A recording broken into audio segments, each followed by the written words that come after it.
In today's video, I'll show you guys how to install a 100% save file in Batman Arkham Asylum.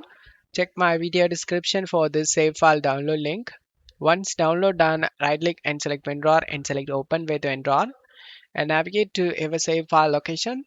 Documents Square Enix Batman Arkham Asylum Save data. Before dropping the save, you need to back up your game progress. Create a new folder called Backup